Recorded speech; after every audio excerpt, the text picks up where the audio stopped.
Bismillahirrahmanirrahim. Alhamdulillahi Rabbil Alamin. Wa sallallahu wa sallam ala nabiyina Muhammad wa ala alihi wa ashabi ajmain.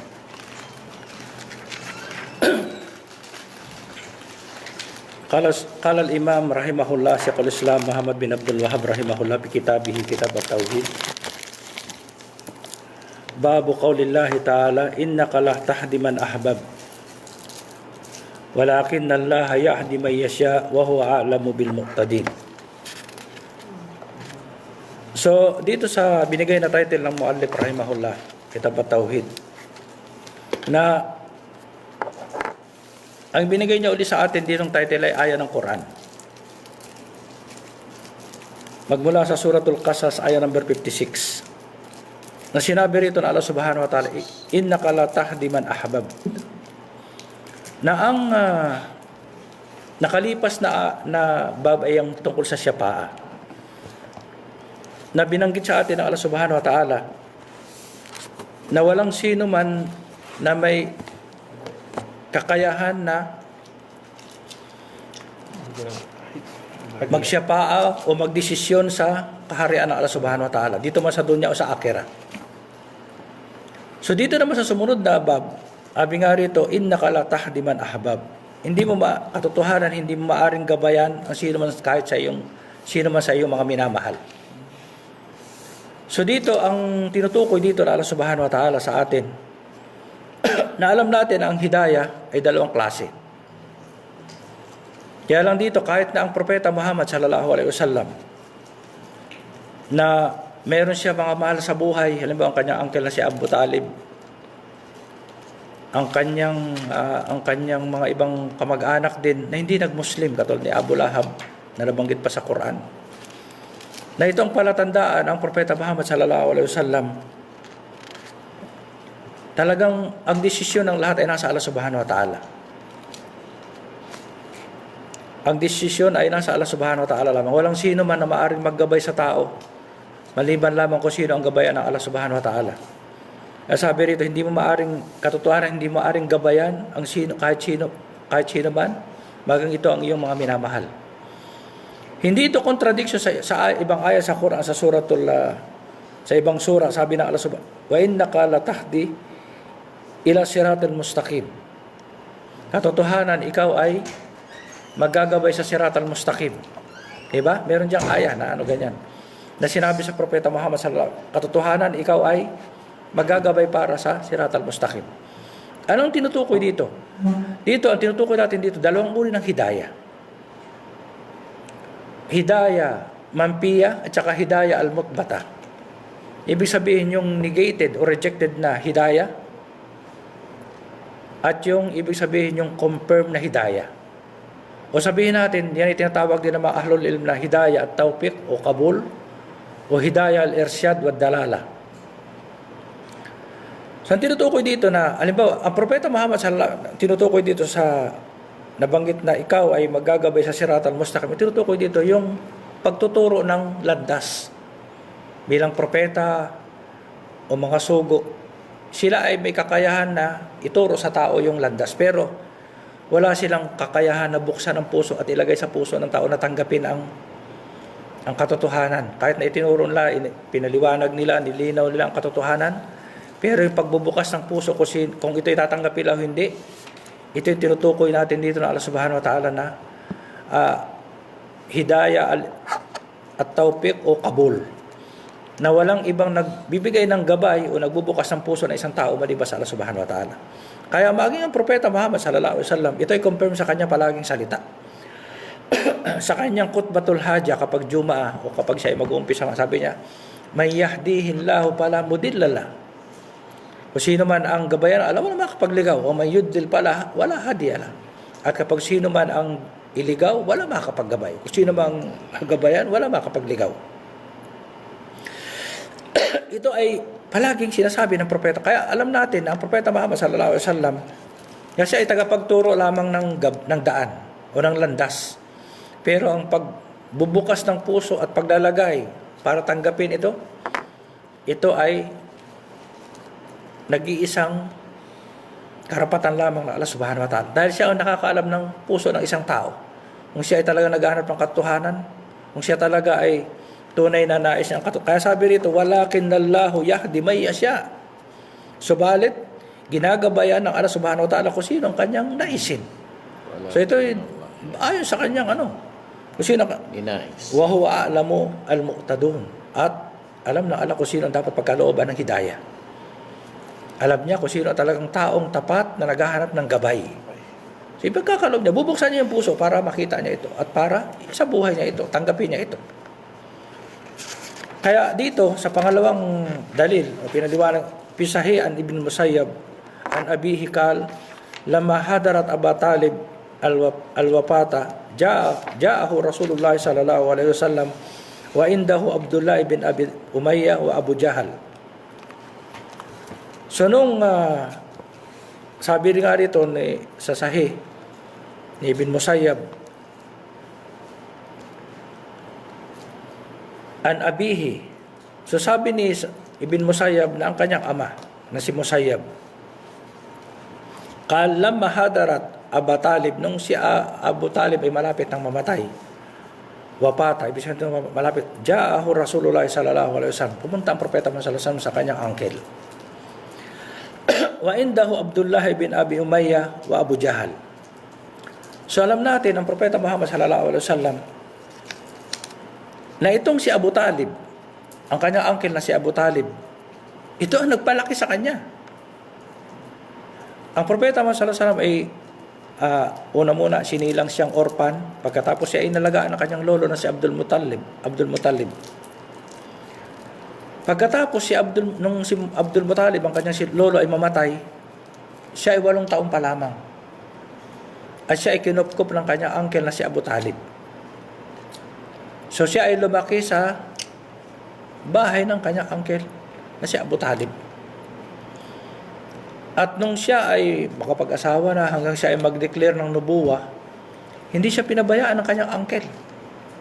Itong uncle niya na ito, kahit na hindi nag-Muslim, talagang sinusuportahan siya. Lagi siyang, at kapag mayroong mga taong gusto siyang bigyan ng kapahamakan, pinoproteksyonan siya kasi siya ay may posisyon sa Makkah. Siya ay pinuno ng tribe. So kaya, nung mag-umpisa ang kanyang nubuwa, halimbawa sabihin natin 13 years sa Makkah, nang si binoykot pa nga sila, di ba? Kasama pa si Abu Talib. Talagang pinangalagaan siya sa boycott, hindi sila nagutom sila diyan. At ngayon na siya ay lumaki sa bahay ng kanyang uncle siya ay 8 taong gulang pa lamang. At halos 10 taon sa panahon ng kanyang nubuwa na siya ay pinangalagaan at pinroteksyonan at sinuportahan ng kanyang uncle kahit hindi ito nag-Muslim. At ang pagkamatay ng kanyang uncle, ito ay 3 taon bago siya mag-hijrah. Kaya alam natin na ang Rasul sallallahu alaihi wasallam, hindi siya masyado talagang dumanas ng katakot-takot na hirap sa loob ng 10 taon na nabubuhay ang kanyang uncle. Hindi siya talaga masyado nahirapan. Nakapagdawa talaga siya kahit na pero hindi dahil sa tulong ng kanyang uncle na si Abu Talib na hindi nag-Muslim, ibig sabihin marami ding napalaganap niyang Islam sa Makkah. Kaya lang, magkaganon pa man, hindi rin nag-Muslim ang kanyang uncle. At dahil sa tinatawag nating pagmamahal niya sa kanyang uncle, tinutukoy natin itong pagmamahal, mahabba, tabi'iyya, hindi mahabba syar'iyya. Huwag tayo rito makukompuse. Dahil siyempre, uncle niya ito, nagpalaki sa kanya, tapos kahit na yun ay hindi Muslim, talagang pinoproteksyonan siya, tinutulungan siya.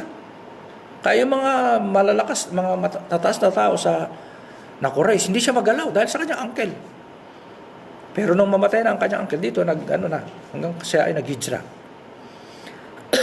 Dahil dito, nung nag-aagaw buhay na o malapit nang mamatay ang kanyang uncle, talagang siya talaga ay nagsisikap na gusto niya mapag-Muslim ang kanyang uncle. Kaya nung marinig niya na ang kanyang uncle ay nakaratay, sabi nga ito, lamma hadarat Aba Talib al-wafata, ja'ahu Rasulullah sallallahu alaihi wasallam, pumunta sa kanyang propeta sallallahu alaihi wasallam. At sa present na yan, nandiyan si Abdullah ibn Umayyah at saka si Abu Jahal. So kaya dito sa hadith na ito, mapapansin natin kung sino ang present dito, 3, pang-4 ang propeta. si Abdullah ibn Umayyah, si Abu Jahal, Prophet Muhammad, at saka mismo yung narrator ng hadith, sino? Si Musayyab. Si Musayyab. Oh, yung aba ni Ibn Musayyab, si Musayyab mismo. So ibig sabihin, si Musayyab, tsaka si Abdullah ibn Umayyah, at saka si Abu Jahal. Sa tatlo na yan, alam natin sa tatlo na yan, si Abu Jahal ay napatay sa Battle of Badar. Badar ano? No. At yung dalawa na yan, si Abdullah ibn Umayyah at saka si Musayyab ay nag-Muslim. Nag-Muslim yung dalawa. Yan ay, ibig sabihin, nakita natin sa sira at saka sa mga hadith. So pumunta siya, sabi niya ng propeta ya ammi, o my uncle. Hindi dito, ammi, sabi, ya ammi, sabi niya dito, itong uslob o pamaraan ng magandang pagtawag sa tao ng mga Arab, lalo na mga Arab. Alam natin, ito yung magandang pamaraan ng ya ammi, ya aki, ya abati, di ba? Ya ummi, ya ikwati, ya ikwani, ya akawati, ya sayyidi, ya rijal. Kul ya ami, kul la ilaha illallah. Sabi niya dito, say la ilaha, sabihin mo la ilaha illallah, bago ka mamatay. Sabi niya dito, kalimatan ahadju ilayka, ahadju laka biha indallah. Ahadja, ibig sabihin salitang ahadja. Banggitin mo ang la ilaha illallah, ibig sabihin ako ay magkakaroon ng kaya kitang ipakiusap, kaya kong magsyapaa, kaya kitang ng paraan, kahit na basta mabanggit mo lang yan ang tao sa iyong puso. Pagkatapos sabi rito, pakala lahu, sino nagsalita rito? Yung dalawa. Kasi dito mutan na, pakala lahu. Ang alip dito ay mutan na. Lahu kay Abu Talib. Atargabu an millati Abdul Muttalib. Ibig sabihin, iwanan mo ba o tatalikuran mo ba ang milla o religion o din ni Abdul Muttalib ng iyong aba, ng lolo ng propeta Muhammad sallallahu alaihi wasallam? So ito ang palatandaan na ito din ang palatandaan dito sa hadith na ito, una-una ang pagsisikap ng propeta Muhammad sallallahu alaihi wasallam talaga na magabayan ang kanyang uncle. Dito naman mayroong presence ng mga evil na tao o bad companion. Kapag talagang merong bad companion na kasama na magsusulsol sa iyo sa kasamaan, alam mo si Abu Jahal at saka si Abdullah bin Umayyah nagsusulsol dito na iwanan mo ba, tatalikuran mo ba ang religion ng iyong ninuno, ng ating ninuno, ng iyong aba? Ng iyong aba? So ito ang ibig sabihin ng kapahamakan ng jalis asu, ibig sabihin ng masamang kasama. Masamang kaibigan, masamang kasama o bad companion na susulsulang ka sa kasamaan. Samantalang binabanggit sa kanya ng propeta sallallahu alaihi wasallam, pinaka-the best na kalima sa bago mamatay isang tao. Pero yung mga tao, iwanan mo ba ang din o ang milla ng iyong ama na si Abdul Muttalib? Paada alayhi Nabi sallallahu alaihi wasallam, paada, ibig sabihin repeat, paulit-ulit. Na inulit-ulit ng propeta Muhammad sallallahu alaihi wasallam ang sa kanya, kul la ilaha, sabihin mo la ilaha illallah. Pagkatapos sabi rito, pakana akhiru maqal, ang kanyang huwa ala milla Abdul Muttalib. Wa aba milla Abdul Muttalib. Wa aba an yakula, at ibig sabihin, aba rito, refuse, he reject or refuse. Ayaw niya, inayawan niya o nirefuse niya, hindi niya tinanggap an yakula la ilaha illallah. Ito brother, itong palatandaan na ang mga Arab, na mga musyrikin na Quraysh, sila mismo, minsan, naintindihan pa nila ang la ilaha illallah kasi sa mga Muslim. Ngayon, alam talaga nila ang meaning ng la ilaha illallah. Kaya dito mismo yung tafsir ng la ilaha illallah, yung paliwanag na la ilaha, binanggit dito. Mismo. Binanggit dito yung napi wal itbat. Na ang la ilaha illallah, ang tauhid, ang la ilaha illallah, hindi talaga maaring matanggap yan kapag walang napi wal itbat. Kaya sabi rito nung dalawa, i-reject mo ba yung tatalikuran mo ba? Tatalikuran mo, ibig sabihin, i-reject mo lahat ng huwad na Diyos natin? Ito yung napi, di ba? Rejected. No? Tatalikuran mo ba? Ibig sabihin, atargabu ala millati Abdul Muttalib? Ito ang palatandaan na ang ibig sabihin ng la ilaha, alam ng mga musyrikin sa Maka. Naintindihan nila kapag sila ay pumasok sa Islam, pag binanggit nila yung la ilaha illallah, kailangan i-reject nila lahat ng word na Diyos. Yan ang ibig sabihin dito. Intindi nila yan ang pagkaintindi nila. Kailangan, pag binigkas nila yan, kailangan i-reject nila lahat ang mga Diyos, sinasamba lahat, talikuran nila lahat ng mga kasamahan yan, yung mga taong sumasamba dyan, at sambahin lamang Allah subhanahu wa ta'ala. Yan ang pagkaintindi ng mga Quraysh, kahit ano lang sabihin yan, yung iba. Kaya nakipaggera pa sila dahil dyan. Kasi ayaw nilang iwanan yung mga huwad na Diyos na sinasamba nila. Ayaw nilang iwan. Dahil negosyo nila yan eh. O kaya naman talagang pride nila, o ego nila, o arrogant. Ito ang isang pawaid rito na makukuha natin. Na dito mismo ang mga Quraysh, alam nila ang meaning ng shahada. La ilaha illallah. Yung mga musyrikin. Ibig sabihin, kilap sa mga Muslim ngayon, mga Muslim ngayon, muasirin ng mga Muslim, hindi naintindihan mismo ang meaning ng la ilaha illallah. Na ito palang ibig sabihin ng salitang tauhid. Ito ang shahada na binibigkas natin. Kailangan talaga i-reject mo. Huwag mong paniwalaan yung mga huwad na Diyos na sinasamba ng maliban sa Allah subhanahu wa ta'ala. At ang Allah lamang tanggapin. Pagkatapos, pangalawang pabaid dito, na nabanggit natin kanina, na ang danger ng taong may kasama ka talagang jealous as soul. Kailangan talaga layuan natin ang mga good bad companion na magdadala sa atin sa kapahamakan o magdadala tayo sa kupor at saka sa shirk. Kaya lang sasama tayo sa mga ahlul ilm o sa mga taong nag-aaral talaga na akida o sa mga ahlul Islam, sa mga tunay na mga Muslim. At pangatlong pawaid rito na ito ang palatandaan na bilang isang Muslim, tayo man ay isinilang na Muslim o bagong Muslim, nag-aaral man tayo hindi na Muslim, kailangan alisin natin yung pride.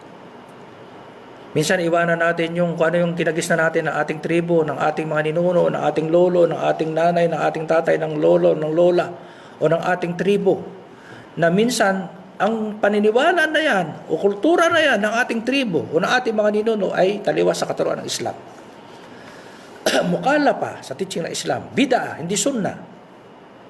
Hindi ibig sabihin, hindi umaayon sa kitab at sa sunnah. So, bakit hindi tinanggap ni Abu Talib ang Islam? Dahil sa kanyang pride. Dahil gusto niya talagang, gusto niyang ipakita ang kanyang, tinatawag nating pagiging katapatan, pagiging panata niya o loyalty niya sa kanyang mga ninuno. Kahit na mali sila. Kahit na ito ay magdadala sa kanya sa kapahamakan sa impyernong apoy. Paninindigan. Talagang siya ay merong paninindigan na dahil sa tinatawag niya, dito na ako mamatay, ito ang aking kinagisnan. The battle. Ibig sabihin, yan ay kamalian, yan ay mungkar. Na dapat ang isang Muslim, alisin natin yung pride na yan, yung pagiging arrogant na yan, at sundin natin kung ano ang hak.